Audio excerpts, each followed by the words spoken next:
जय हिंद दोस्तों, क्या हाल है आप लोगों के। उम्मीद है सभी लोग बढ़िया होंगे। और एडीओ के बैच प्रारंभ हो चुके हैं, ठीक है ना।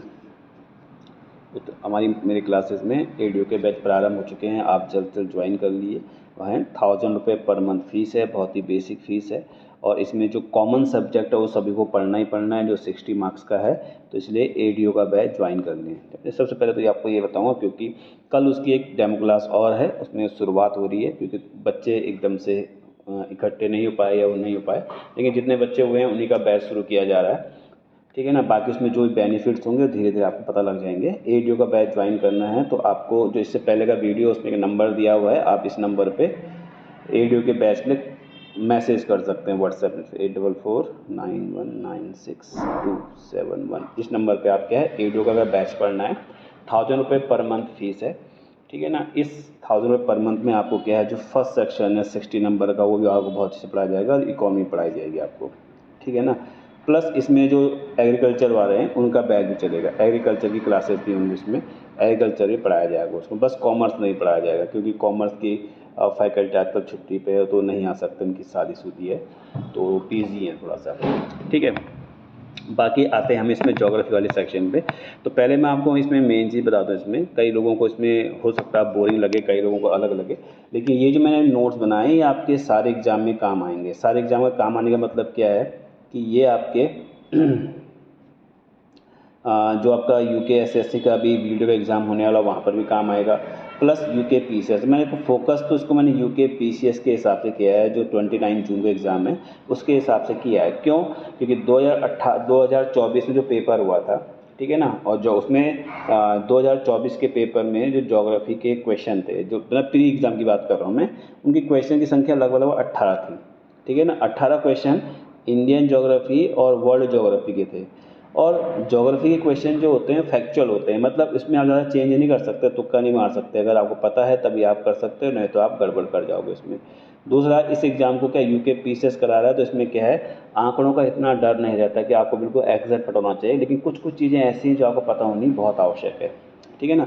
तो जो मेरे पास मतलब जो मैं एक स्टूडेंट था, उसकी जो मेरे पास पेपर का जो पीडीएफ है, उसमें ए सीरीज़ था। और ए सीरीज़ में जो पहला क्वेश्चन था 2024 के प्री एग्जाम का, वो यही था कि मैकमोहन लाइन निम्नलिखित विकल्पों में से किसके मध्य सीमा निर्धारित करती है, ठीक है ना। पहले लोगों को, बहुत सारे लोगों को पता ही नहीं होता कि मैकमोहन लाइन किस किस के मध्य है, ठीक है। मैकमोहन और डुरेंट लाइन में बहुत ज़्यादा क्या कन्फ्यूजन होता है, ठीक है ना। और रेड क्लिफ लाइन में भी कन्फ्यूजन होता है।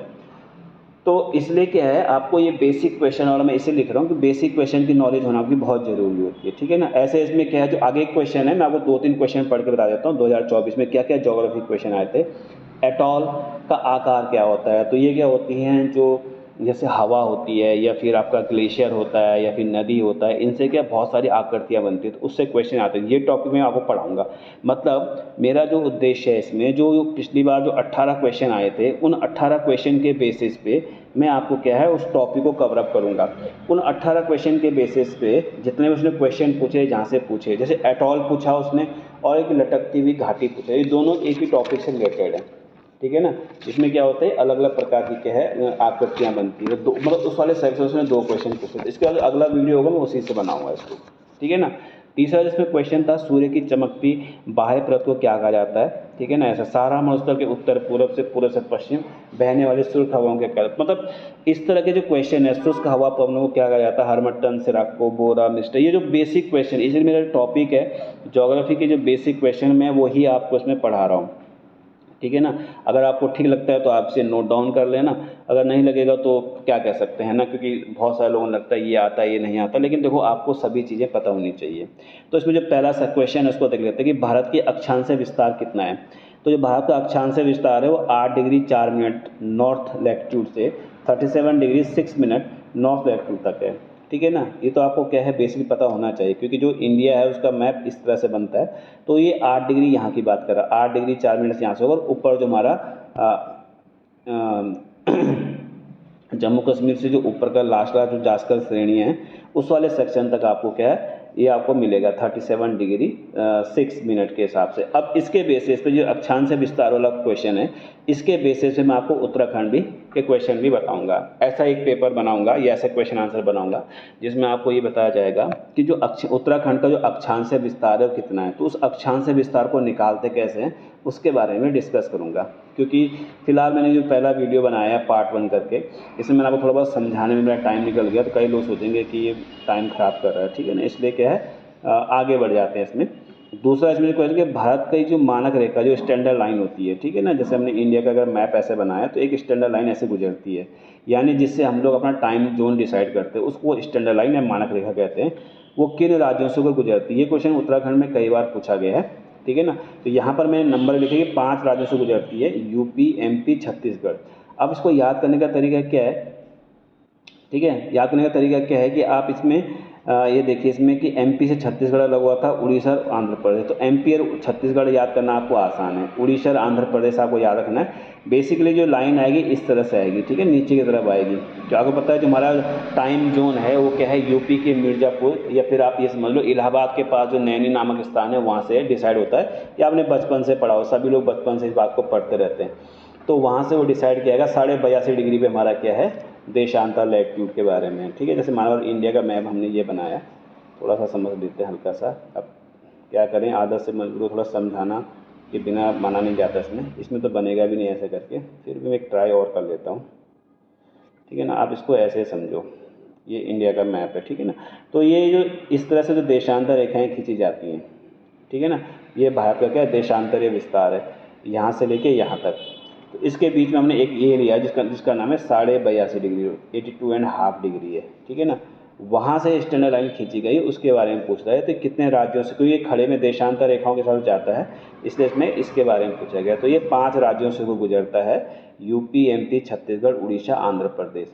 भारत में कर्क रेखा पर कितने राज्यों से गुजरती है, इसके बहुत सारे लोगों ने बहुत शॉर्टकट बना रखे हैं, इसको ऐसे याद करना वैसे याद करना, लेकिन सबसे बढ़िया तरीका होता है आप एटलस खोलो, एटलस देखो 8 राज्यों से गुजरती है। गुजरात से शुरुआत करनी है, राजस्थान, एमपी, छत्तीसगढ़, झारखंड, पश्चिम बंगाल, त्रिपुरा, मिजोरम। तो ये लास्ट जो 3 है वो याद रखने बहुत ज़रूरी है, ठीक है ना।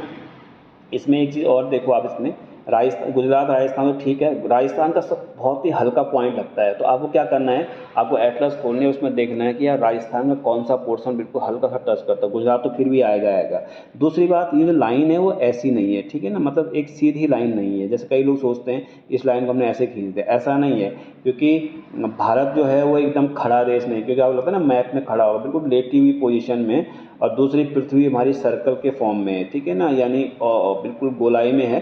तो ऐसी कंडीशन में जो कर्व जाएगा वो कर्व के रूप में है, ठीक है ना। अगर आपने ज्योग्राफी अच्छे से पढ़ी तो आपको पता है पृथ्वी या किसी भी गोल चीज़ पे हम कर्व नहीं खींच सकते, तो उसके हिसाब से क्या है ये चीज़ें उसमें कर्व के रूप में नहीं है, इसलिए क्या है जो ये लाइन आती है वो इस तरह से जाती है, इस तरह से लंबी जाती है, ठीक है ना। तो ये ऐसे में क्या गुजरात, राजस्थान, फिर सीधा एमपी और छत्तीसगढ़ को टच करते हुए जाती है। क्योंकि कर्क रेखा हमारे देश में किस में है, 23.5 डिग्री पे है, 23.5 डिग्री पे कर्क रेखा है। कर्क रेखा पे स्थित शहर, ये क्वेश्चन पूछा गया है इसलिए मैंने इसमें रखा है, क्योंकि क्वेश्चन पहले पूछा गया था, ठीक है ना। ये है रांची शहर है। जीरो लाइन के बारे में पेपर में पूछा गया, यूपी में कुछ टाइम पहले पूछा गया था जीरो लाइन के बारे में। तो जीरो लाइन क्या है, शून्य रेखा किसे कहते हैं, त्रिपुरा और बांग्लादेश की सीमा को जीरो लाइन कहते हैं, ठीक है। इसको हल्का समझ लेते हैं कि जीरो लाइन क्या होता है। त्रिपुरा और बांग्लादेश की सीमा का मतलब क्या है, बांग्लादेश एक देश का नाम है जो हमसे अलग है, पहले भारत का पार्ट था जिसको पूर्वी पाकिस्तान कहते थे, त्रिपुरा हमारे देश का अंग है। तो त्रिपुरा मतलब आप लगा लो कि त्रिपुरा वाला पोर्शन ये है, इधर से बांग्लादेश का पोर्शन है, ठीक है ना, इनकी बाउंड्री आपस में टच करती है।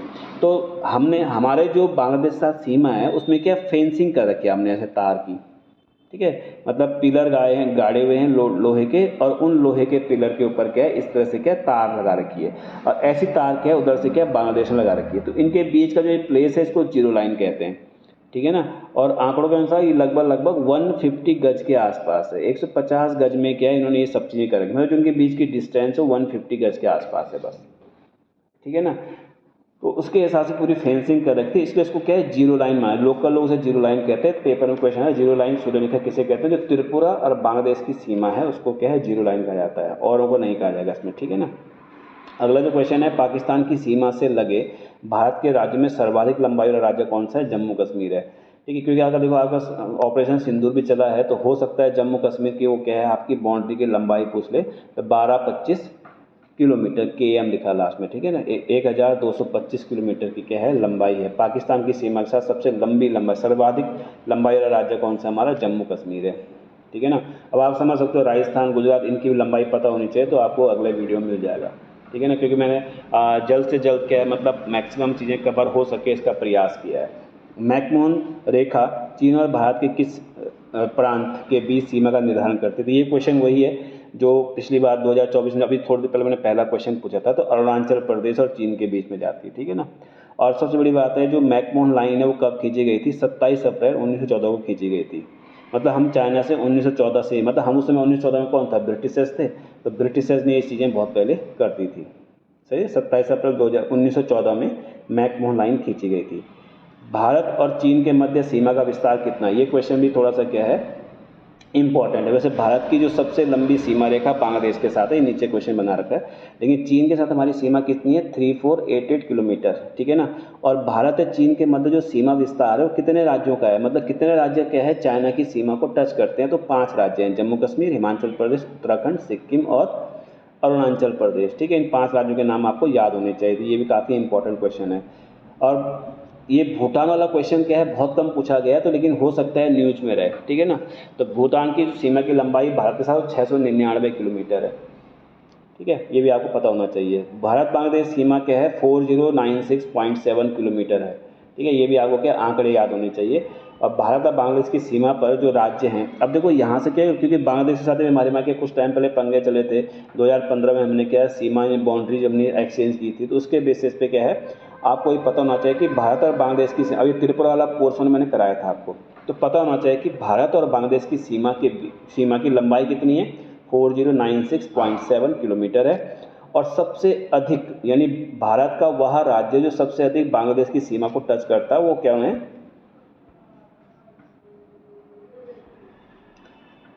बांग्लादेश की सीमा को टच करता है वो कौन सा है, हमारा बांग्लादेश ही है, ठीक है। ये वेस्ट बंगाल है जो हमारा, ठीक है, वो आ रहेगा इसमें। और उसके बाद देखो ये जो मैं इसमें अन्य द्वीप है, मिजोरम, त्रिपुरा, मेघालय और असम, ठीक है ना। इसमें जो सबसे लंबा है त्रिपुरा, त्रिपुरा की जो लंबाई है वो कितनी है, 856 किलोमीटर है। तो ये अपने आप में क्या काफ़ी ठीक ठाक लंबाई है, त्रिपुरा की लंबाई 856 किलोमीटर है। मिजोरम की 318 है। तो मिजोरम, तो अगर ऐसे सीक्वेंस में लगाया जाए कि भारत और बांग्लादेश की सीमा को स्पर्श करने वाले राज्यों की का क्रोनोलॉजिकल ऑर्डर में क्या है नाम लिखो। सबसे ज़्यादा क्या, सबसे ज़्यादा वेस्ट बंगाल का है, दूसरे नंबर पे त्रिपुरा का है, तीसरे नंबर पे मेघालय का है, चौथे नंबर पे मिजोरम है, सबसे कम है असम। असम की सीमा सबसे कम बांग्लादेश को टच करती है। तो अब यहाँ पर आंकड़े लिखे गए हैं, असम का 262 है, मेघालय का 443 किलोमीटर का है, त्रिपुरा का 856 किलोमीटर है और मिजोरम का 318 किलोमीटर है। अब वेस्ट बंगाल का 2217 किलोमीटर है, ठीक है ना। तो ये जो आंकड़े इनको क्या देखो, क्वेश्चन यूके पीसीएस में कुछ ही बन सकता है, इसलिए आपको क्या है किसी प्रकार का कोई रिस्क नहीं लेना है। भारत कौन सा राज्य बांग्लादेश से 3 तरफ से घिरा हुआ है, त्रिपुरा से। ये क्वेश्चन यूके पीसीएस ने 2 बार पूछा हुआ है पहले भी। भारत का कौन सा राज्य बांग्लादेश को 3 तरफ से घिरा हुआ है, त्रिपुरा आ जाएगा आंसर। अगला है ग्रेड। अब देखो इसमें चैनल्स के बारे में सीधा सीधा मैंने आपको क्या इसमें आंसर दे रखे हैं। ग्रेड चैनल किस किस को अलग करता है, इंदिरा पॉइंट और इंडोनेशिया को। तो इसको आपको मैप खोलना पड़ेगा, ठीक है, या फिर आप क्या है अभी क्लासेस तो नहीं हो सकती, लेकिन आपको क्या मैप खोलना पड़ेगा। जितने मैं आपको बता रहा हूँ अगर आपने वही फॉलोअप कर दिया तो आपका ज्योग्राफी के क्वेश्चन काफ़ी अच्छे हो सकते हैं, क्योंकि 2018 में ज्योग्राफी ठीक ठाक पूछा था।